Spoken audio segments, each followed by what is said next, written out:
on from there, I think a good place to go with it is over here. And because this is something that I don't think is going to take too much time, because I think there's a runaway, and if he would have to have a complete collapse to not win. But yeah, go ahead with yours first, and then I'll give mine. Okay, I mean, we'll mention this name first so that neither of us pick it, because the person you just talked about, Caleb Williams, correct? Yeah. Okay, so Caleb Williams is the obvious favorite because, yeah, I mean, he's really good. He's a freak of nature, and he's on a really good team. So, yeah, my pick would probably be somebody like, and it's going to be a dark horse pick, somebody Jeff like Sims. Devin Brown. Do you know who Devin Brown is? Devin Brown. Devin Brown is in a battle for quarterback of Ohio State right now. And there's some rumblings, because I watch a show called Menace to Sports, where a former Ohio State coach runs the podcast. And so he has ears inside of Ohio State's training facility, and he talks about how he would be very surprised if Devin Brown's not the starting quarterback, and he thinks that he's just Ohio State's next thing. So it wouldn't shock me if somebody like Devin Brown came out of nowhere and then all of a sudden is this Heisman front runner this year. So that's probably my pick, is Devin Brown. Yeah. All right. Oh, yeah. Cool. Do you have another one or not? I mean, if I had to pick another one, I mean, you just got to go quarterback, don't you? That's really what you got to do these days, because, maybe I could maybe see someone like, if I'm not picking Caleb Williams, maybe Michael Penix Jr. over there at Washington. He's a really good quarterback. If they have a really successful year, I really believe in their coach. I think Kalen DeBoer is a really good coach. Maybe if Texas has the year they think they're going to have, maybe Quinn Ewers, you throw him in there. That was going to be my choice. Okay, go ahead then. Yeah, so just take a time back, like a travel back in time to the Alabama game last year. They beat Alabama if he doesn't get hurt that game. Totally, and then agree with that. And they were I watched it again the other day. I know, they were a completely different team when he went down. And even so, like after that, even when he came back, he wasn't really the same, still banged up. If he is healthy and stays that way, especially within the Big 12, I think he has a big shot, because he also has the media on his side. They love him. Yep. Totally right about that. That plays a big part in it. Like I was listening to, it was The Herd the other day, and I don't remember the dude's name. I can see Colin Cowherd. No. No, Joe Klatt. Joe Klatt, yeah. Joe Klatt. And he's the best in the biz, man. I know, but he had a take that I don't agree with. He was saying that Caleb Williams is better than Patrick Mahomes. He said he is a more refined Patrick Mahomes. He's like, Patrick Mahomes, he's like, he's great, he's the best.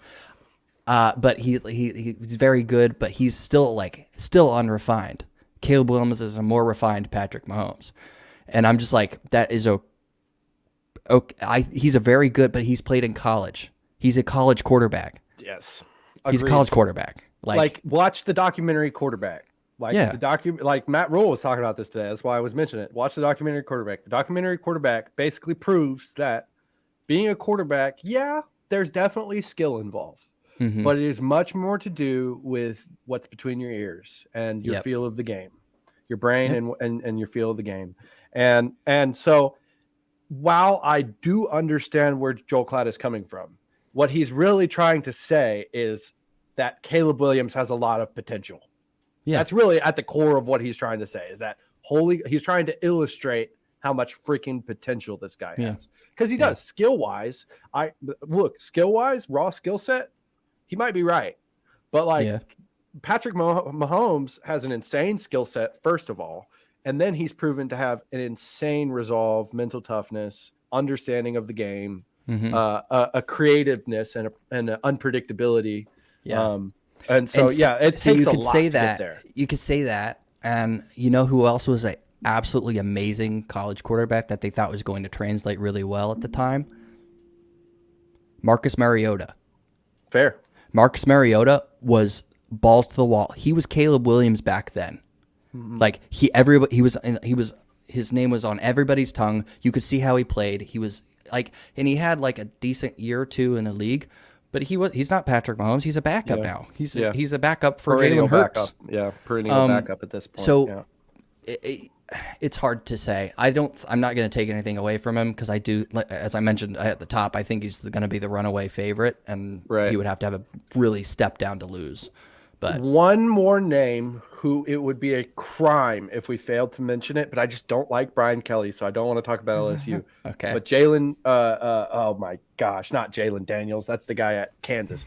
Oh my God. It's the starting quarterback for LSU. Starting QB for LSU.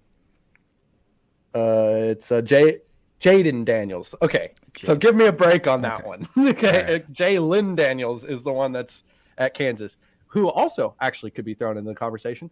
But Jaden Daniels over at LSU, he's really good, man. He's really good. And what Brian Kelly is he's the ultimate organizer. That's really what I've come to know, and what media people talk about is that he's just an insanely good organizer. And we've talked about this with LSU. They're a weird program because they could go 5-7 and then all of a sudden win the national title the next year. Just because of where they are in the SEC and with their talent and with the financial backing that they have, their fan support, all the stuff. And so when you throw an organizer like Brian Kelly in there, right? What was the talk last year? He goes over to LSU, he gets hired, and everyone's talking about how he's not a good fit. Oh, he's not a good fit. And then he goes 10-2 and wins the SEC West in his first year. First year. Yeah. And they weren't good before that. They had real organizational issues towards the latter half of the Orgeron tenure. So, Jaden Daniels, the starting quarterback for LSU, I believe needs to be mentioned in this conversation as well. Right. But no, that's a good name. No, you're right. And I don't see. It's funny though. Like, look at the schools that those people are playing for, and we didn't mention anybody from Georgia or Alabama because those are kind of like unknowns at this point, but they're going to be part of the conversation because those teams are going to be good. Yeah, they are. They are going to be good. I mean, and you know what just saddens me, because I there's no Kool-Aid in this segment because we didn't pick anybody from Nebraska either. No, and why would we? Because Jeff Sims. I mean, I think after watching a lot of his tape, I think that he is a lot better than I initially gave him credit for. Especially playing on that Georgia Tech team that didn't really play into his skill set all that much.